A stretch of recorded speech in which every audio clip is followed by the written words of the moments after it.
O assunto do vídeo de hoje é sério e delicado, porém ele pode salvar a sua vida. Não quero ficar colocando medo, apenas levar informações concretas das mudanças que acontecem em nosso corpo no ato de uma situação muito delicada. E o tema do vídeo de hoje é a fisiologia do afogamento. Fala galera, Sérgio do Velho Lobo do Mar, tudo bem com vocês? Legal saber que vocês estão acompanhando o nosso canal. Bem legal, fico muito feliz. No vídeo de hoje teremos algumas imagens de salvamentos feitos pelo Corpo de Salva-Vidas aqui no Brasil e em alguns lugares do mundo. Além de dicas muito importantes. Mas fiquem tranquilos, não vamos mostrar gente morta, que esse não é o intuito desse vídeo. Todas as pessoas foram salvas e estão em segurança. Por isso, assista ele até o final e saiba identificar o que o seu corpo está querendo dizer para você. Mas antes de entrar realmente no tema, precisamos saber o que é a respiração e como ela funciona. Na respiração é feita a troca de gases. Entra oxigênio para o sangue e sai gás carbônico para o ambiente. Toda essa troca gasosa é feita através dos pulmões. E só a nível de curiosidade, a nossa respiração é exatamente o inverso do que ocorre com as plantas. Lembra lá na quinta série, quando você estudou a fotossíntese das plantas?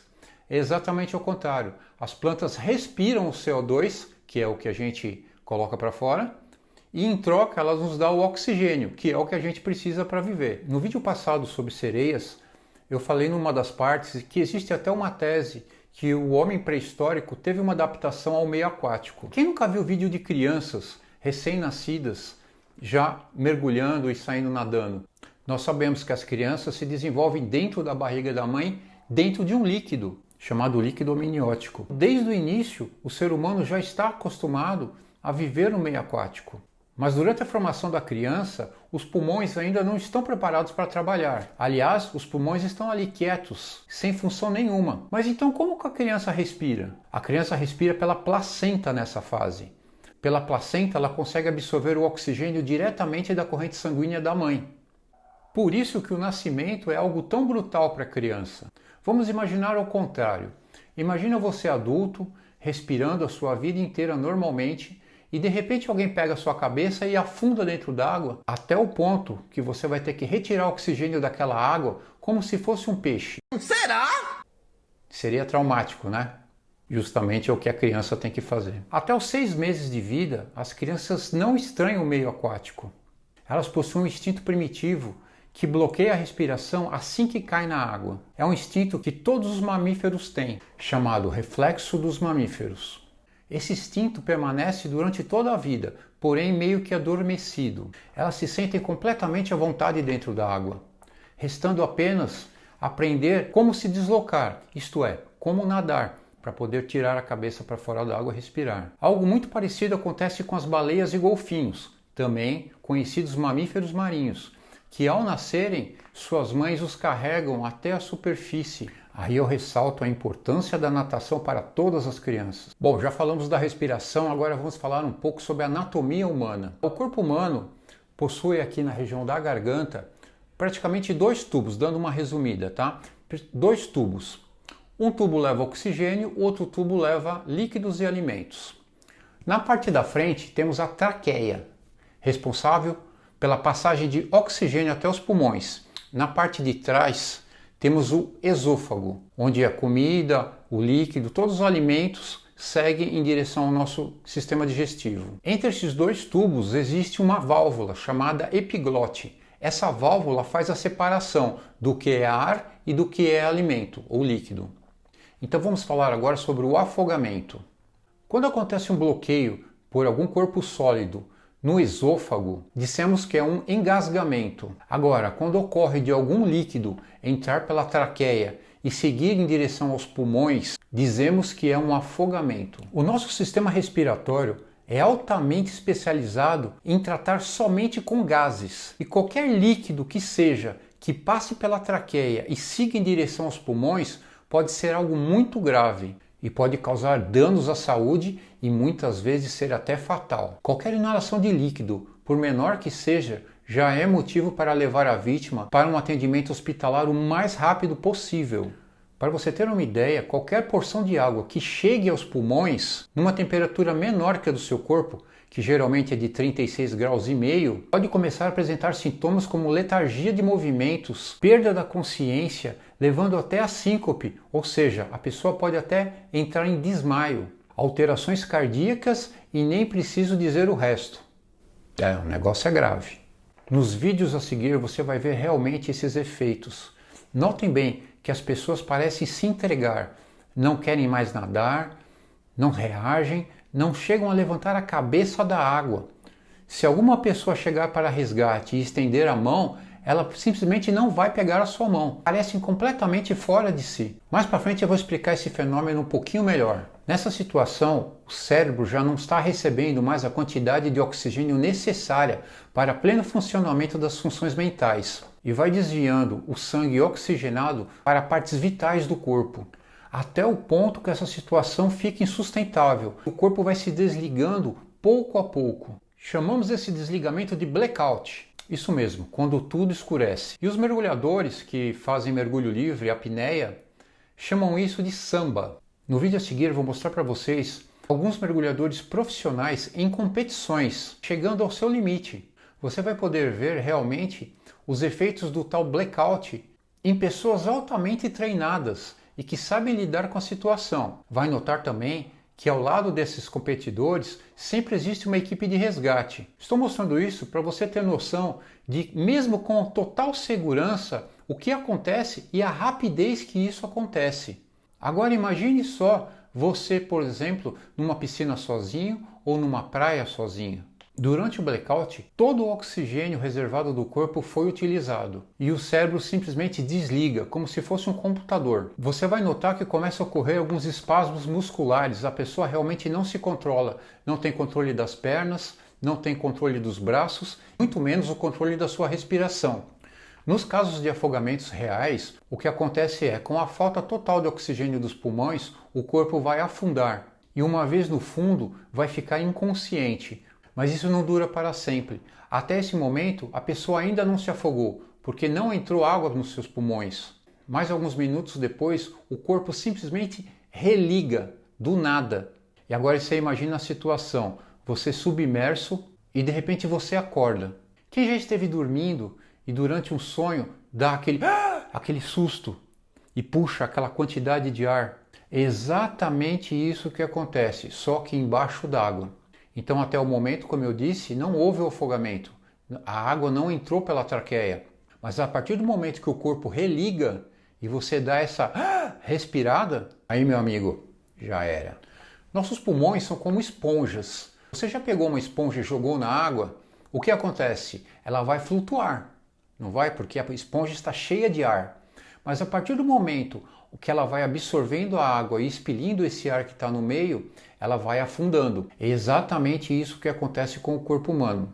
Esses filmes que você vê que a pessoa se afoga e automaticamente começa a boiar na superfície é totalmente irreal. O que acontece é que todo mundo que se afoga por encharcamento dos pulmões afunda imediatamente. Agora, se a pessoa está dentro d'água, por exemplo, e tem algum acidente, como bater a cabeça em algo e desmaiar, se ela tiver com o pulmão cheio de ar, ela vai flutuar, porque o pulmão serve como uma boia. Você boia porque o seu pulmão está cheio, completamente repleto de ar. Agora eu tenho certeza que eu vou chocar vocês. Vocês já entenderam então que quando há inalação de líquido, existe o afogamento. Mas quanto de líquido eu tenho que inalar para poder me afogar? Está sentado? De 150 a 200 ml. Isso mesmo. Só um pouquinho de líquido no pulmão já faz um estrago violento. Isso é mais ou menos de 1 a 3 ml por quilo corporal. Agora chegou aquela hora que eu peço o seu like e peço também, se possível, para seguir a nossa página. Assim você vai saber de todas as novidades. É só clicar nos botões aqui embaixo, não dói nada. Mas o afogamento não é instantâneo, ele acontece em fases. Vamos falar um pouco sobre as fases do afogamento. A primeira fase do afogamento é a fase da angústia ou do nadador cansado. Nesta fase, a pessoa começa a se dar conta da grande merda que acabou de fazer. A segunda fase é a fase do pânico ou do desespero. Essa é a fase mais arriscada para quem vai fazer o salvamento, que a vítima, como o próprio nome diz, está em pânico, completamente fora de si. E quando você se aproxima, a primeira intenção dela é se agarrar ao que for. Daí vem o famoso abraço da morte, onde a vítima te agarra com todas as forças que tem, com os braços e com as pernas. A melhor coisa a se fazer ao ver uma vítima se afogando é procurar ajuda especializada o mais rápido possível. Se não houver essa possibilidade e você estiver ciente que consegue fazer o salvamento, a melhor coisa é se aproximar dessa vítima com algo que boie, uma prancha ou mesmo qualquer coisa que flutue, um isopor, alguma coisa, e não se aproximar dela. Jogar essa boia para ela se agarrar primeiramente à boia, para vocês poderem saírem com mais calma. Eu lembro muito bem uma história.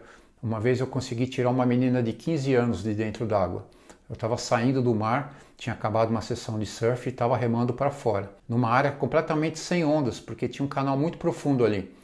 Simplesmente eu vi o braço da menina afundando, só não vi mais nada, não vi um pedido de socorro, não vi nada, só vi o braço afundando e eu consegui pegar no braço dela no fundo e trazer ela para cima. Quando ela subiu, ela agarrou no meu pescoço e me abraçou com os braços e com as pernas. E aí começou a grande luta.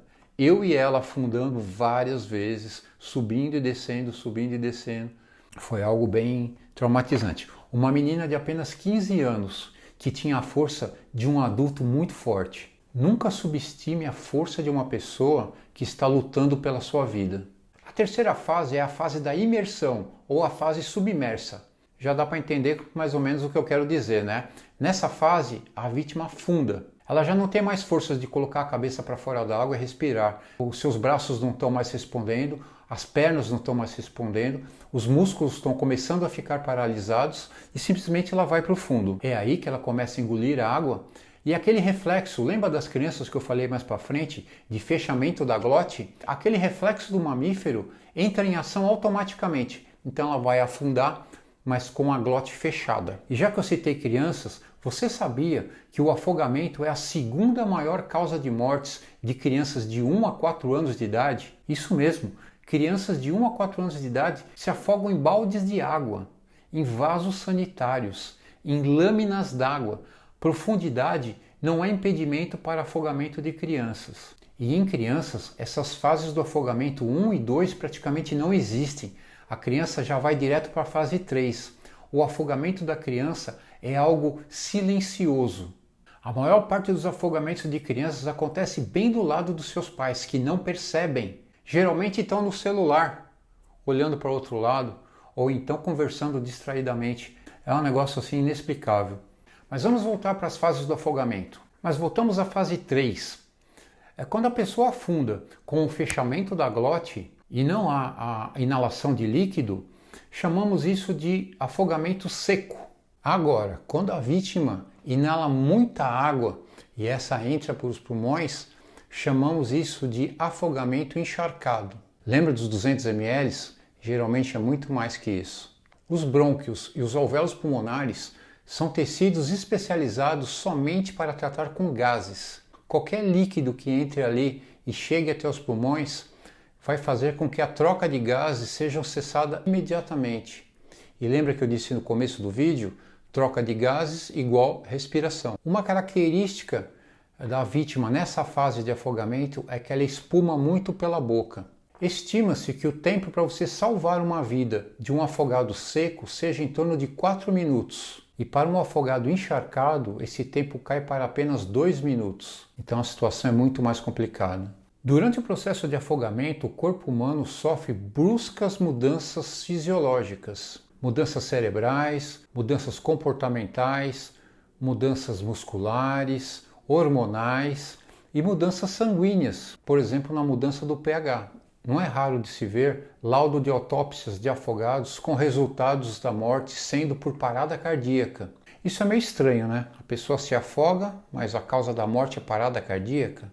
Quando a água penetra pelos pulmões, chegando aos alvéolos, passando pelos capilares, começa a destruir as hemácias, que nada mais são do que os nossos glóbulos vermelhos do sangue. Com essa destruição, é lançado na corrente sanguínea uma grande concentração de potássio. E potássio é um elemento muito tóxico para o organismo. Em grandes concentrações, ele é responsável pela paralisação de músculos. E você sabe que o coração é um grande músculo. Mas ele era um bom nadador, eu não sei o que aconteceu. Mas por que as pessoas, mesmo sabendo nadar, se afogam? O fato de você saber nadar não indica e não garante que você vai estar livre de situações perigosas. Eu mesmo, como surfista, desde criança, já perdi as contas de quantas vezes eu já vi a luzinha lá no final do túnel. Não depende só de você e das suas habilidades, depende de vários fatores externos. Um bom exemplo disso são as correntes de retorno, que é a maior causa de afogamentos nas praias no mundo todo. Se você não sabe o que é uma corrente de retorno, a gente tem um vídeo muito legal aqui que eu vou deixar aqui em cima para vocês verem depois. Existem afogamentos também em piscinas, porém piscinas são ambientes controlados. Em piscinas, as águas são paradas, não existe correnteza, a profundidade geralmente é mantida. Existem marcações no fundo da piscina onde você pode se orientar. Também existem bordas, escadas e até raias onde você pode se segurar. Já no mar isso não acontece. Ali tudo está em constante movimento. Correntes marinhas, ondas, ventos, muitas vezes chuva. E por que não falar também em animais marinhos e até o aumento gradativo da profundidade?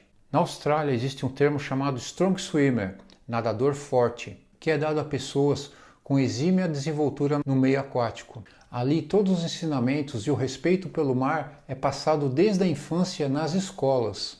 Além do respeito pelo mar, você tem que ter respeito a você mesmo e às suas limitações. Quem nunca ouviu aquela história? Ele só tentou nadar até aquela ilhota ali na frente, mas não conseguiu. Isso é bem normal. Quantas e quantas vezes pessoas tomam decisões além de suas capacidades físicas? Muitas vezes até por influência de amigos ou para manter uma postura social. Quem também nunca viu aquela história?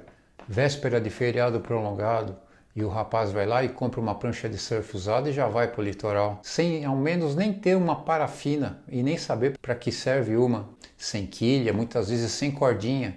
E pasmem, geralmente sem saber nadar. Essa é a receita para o desastre. Existe uma condição psicológica chamada efeito de Dunning-Kruger, que nada mais é do que aquela pessoa que acha que sabe tudo, que sempre está um passo acima das outras pessoas. Você vê muito isso na internet, né? Quem nunca teve um amigo assim? Deixa comigo que eu sou bom nisso. Deixa com o papai aqui que eu resolvo. Escuta só essa história.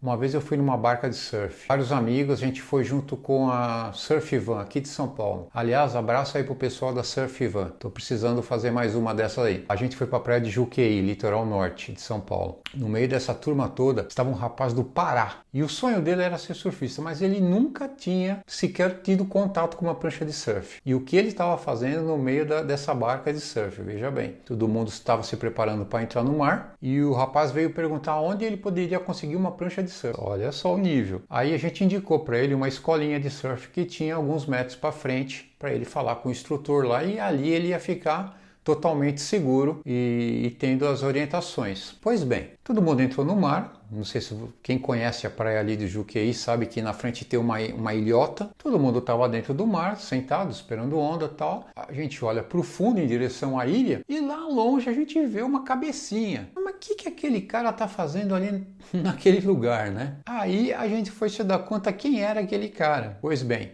ele chegou na escolinha de surf, disse que sabia surfar, alugou uma prancha. Em vez de ele ficar ali tendo instrução com o profissional, ele veio até onde a gente estava, entrou pela corrente de retorno que tem na frente da ilhota e simplesmente foi sugado lá para dentro. Ele não chegou a sair da corrente de retorno na hora que ele chegou no outside, ele simplesmente foi embora. Olha a inconsequência, né? Bom, nós já falamos das fases do afogamento, agora vamos falar dos graus do afogamento. A literatura médica divide o afogamento em 6 graus, sendo um mais leve e o 6º grau o mais grave. Os salva-vidas também utilizam essa graduação para relatar a gravidade da ocorrência feita. Vamos lá então, grau 1. No grau 1, a característica é a tosse. Uma simples tosse já indica que você inalou uma quantidade pequena de água. Já caracteriza um afogamento. No grau 2, apresenta uma leve presença de espuma pela boca, um chiado no peito ao respirar. No grau 3, os pulmões já estão comprometidos pela inalação de água e existe muita espuma saindo pela boca. O que diferencia o grau 4 para o grau 3 é que no grau 4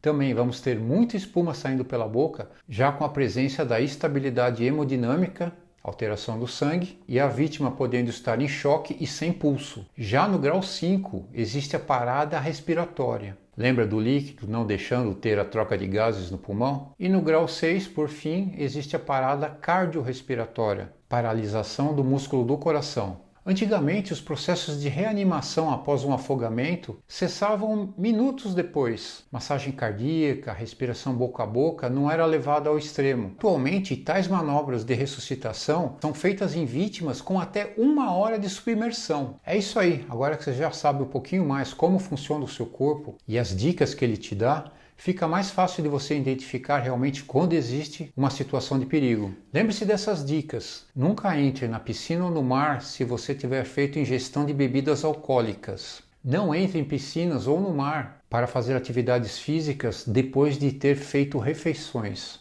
Sua mãe tinha razão. Em situações de dificuldades dentro da água, cãibras, dores abdominais do lado, vontades de vomitar, tudo isso pode demonstrar que algo está errado. Se estiver em apuros, evite beber água. Sempre coloque a cabeça para fora d'água e sempre de boca fechada. E nunca vá além dos seus próprios limites. Em situações de perigo, mantenha a calma. Levante a mão e acene para um salva-vida ou alguém que esteja próximo. Não tenha vergonha de pedir socorro. Surfistas estão sempre presentes e sempre dispostos a ajudar a quem está em apuros. Ao chegar em uma praia, verifique primeiro se existem sinalizações com bandeiras coloridas. Se ainda restar alguma dúvida, procure o salva-vidas. Ele vai lhe dar as orientações necessárias. E se você também tem o DNA salgado, precisa conhecer as camisetas do Velho Lobo do Mar. É só entrar aqui na nossa loja virtual e a sua camiseta vai ser feita especialmente para você. Se ainda não conhece todos os outros vídeos do nosso canal, vou deixar aqui 2 indicações muito boas relativas a esse tema que você acabou de ver agora. E se puder, curta e siga a nossa página para receber todas as atualizações e saber das novidades. É isso aí, até o próximo vídeo.